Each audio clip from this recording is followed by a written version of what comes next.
What's up, guys? Nick Crone here, NetWorthNik, and we're going to be reviewing a video. I watched this last night. There was a video that I watched last night from Meet Kevin.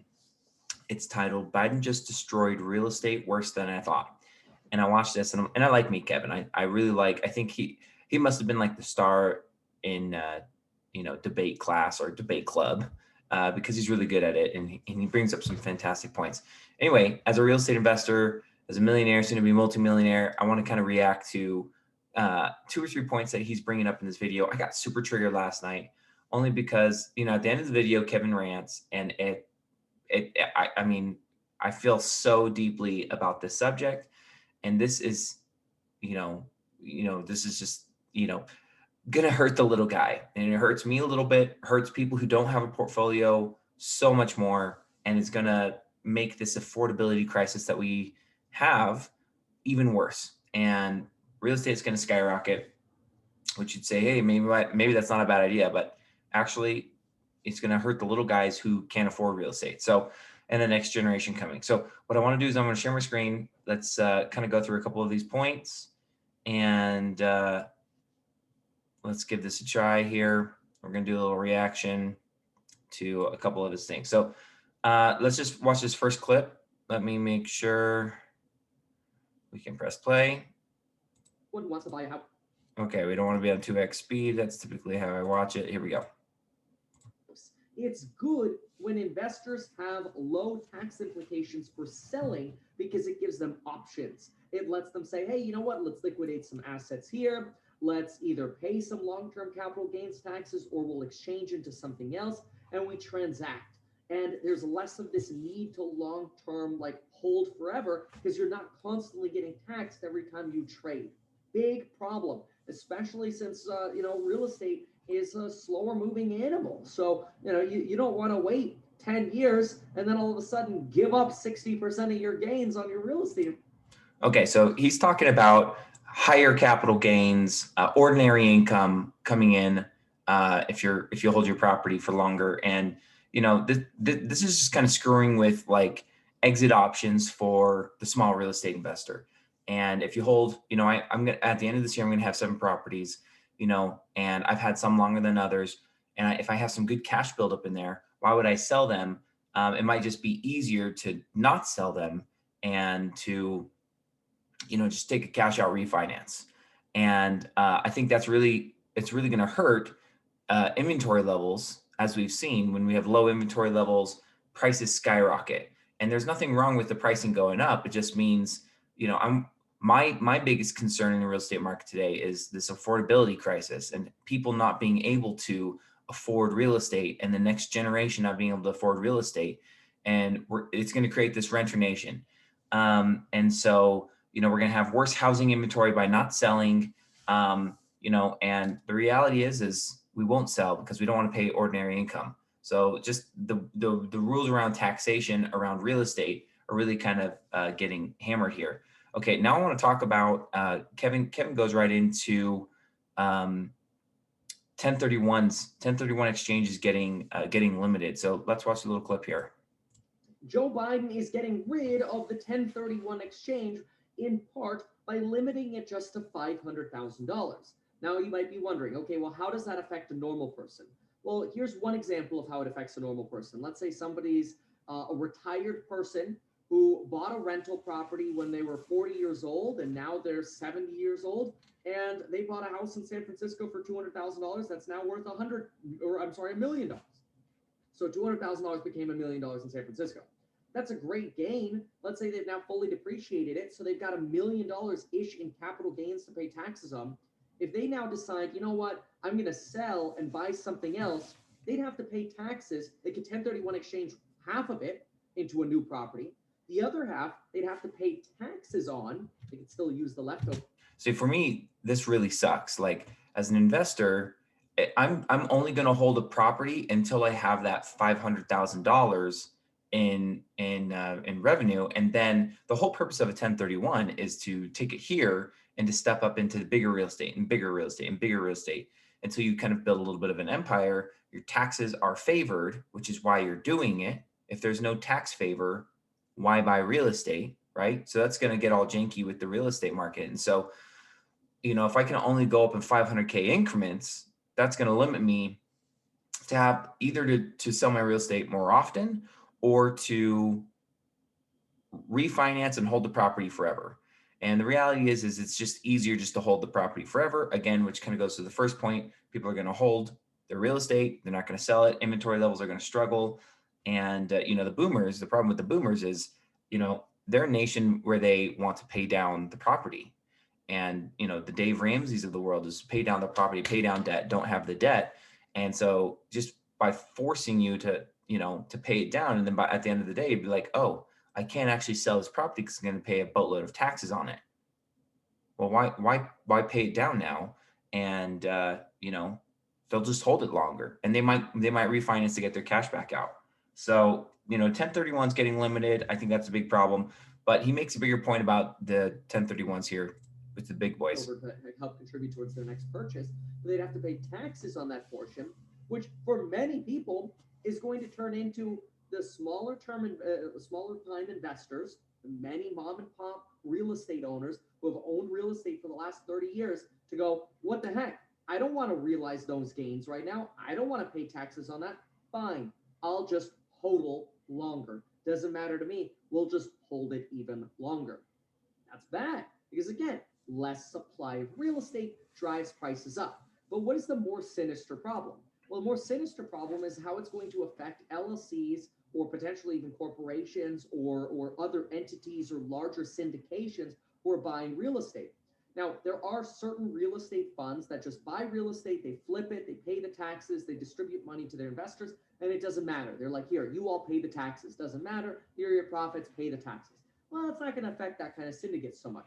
What it's going to affect is the kind of syndicate that says, hey, let's buy real estate, let's buy a big building, then let's exchange into another property and exchange into another one and postpone those long-term capital gains. These larger, more potentially institutionalized investors are going to be much more incentivized to say, okay, well, rather than us buy a $20 million building, if we're going to have a 1031 exchange limit of, say, $500,000 on a property, why don't we just, or worse, per tax return per year? We don't know yet. We don't have the bill yet. Bill won't probably be out for a few weeks. But anyway, if that's the case, then these larger institutional buyers might be pushed into buying smaller deals because it would give them the opportunity to slice and dice out smaller deals. And so this is the problem: is the big boys are going to come on down and they're going to focus in our space, right? It's there. Who wants to fight against the all cash buyer? When they're buying their first real estate property, no one wants to do that. And gone are the days of 1 to 2 offers on a property. I just read a report yesterday that said, hey, in Utah County, Salt Lake County, in Utah, it's not uncommon to get 30 offers. In all of 2021, 30 offers on a property, that's ridiculous. Until you go into the super luxury, $800 million properties, it's like, do we want that to become the norm? So I think for me that's the struggle. And let's watch this clip here. He really just sums it up nicely. Because what you're doing is you're creating an imbalance. You're saying we will give you a tax incentive if you buy small deals, but we'll punish you if you buy big deals. That's how simple this is. That's what's happening.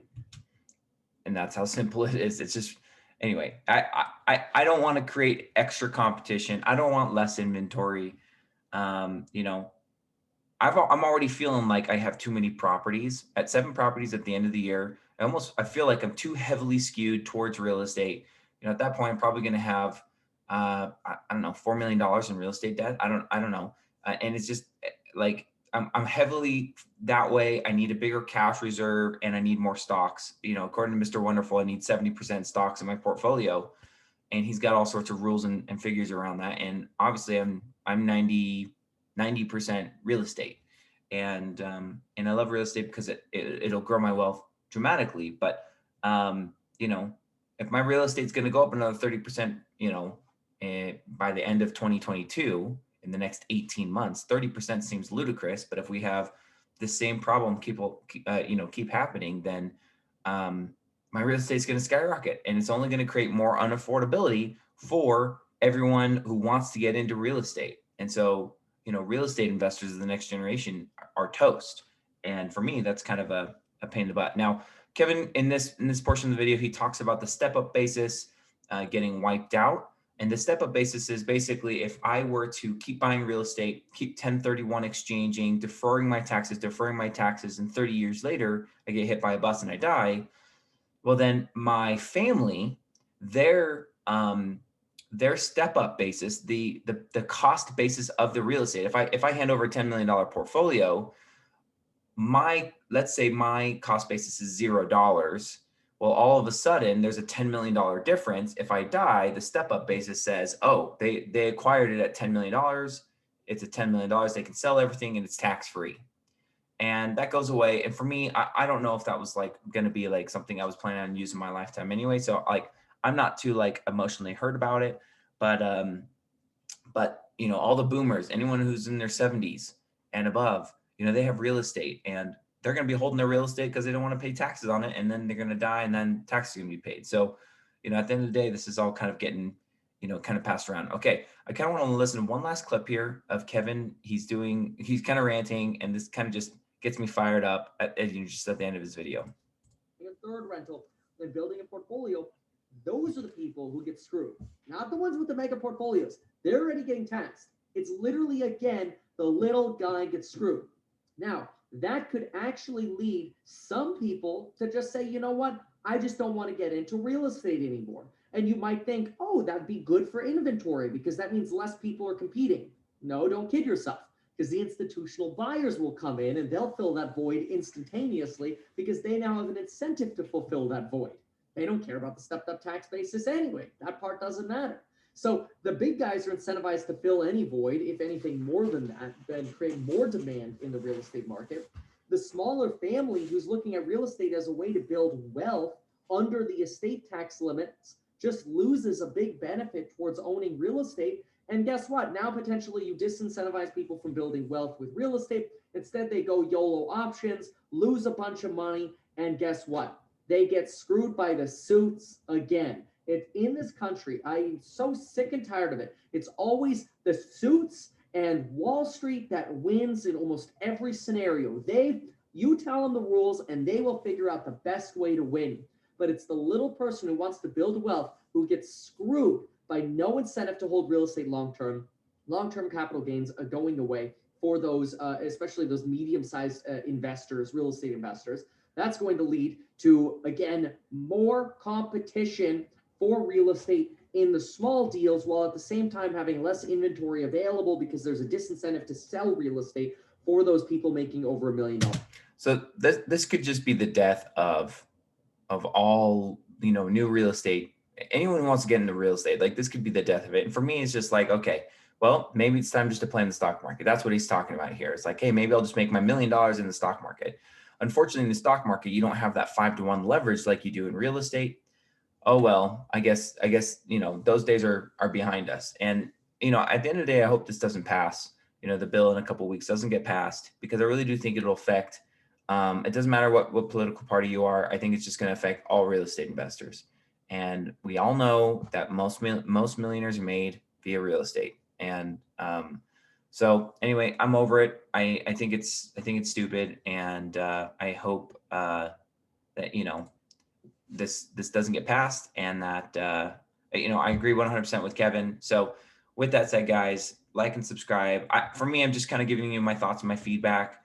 And, I want more everyday millionaires via real estate because it's the greatest and the easiest option.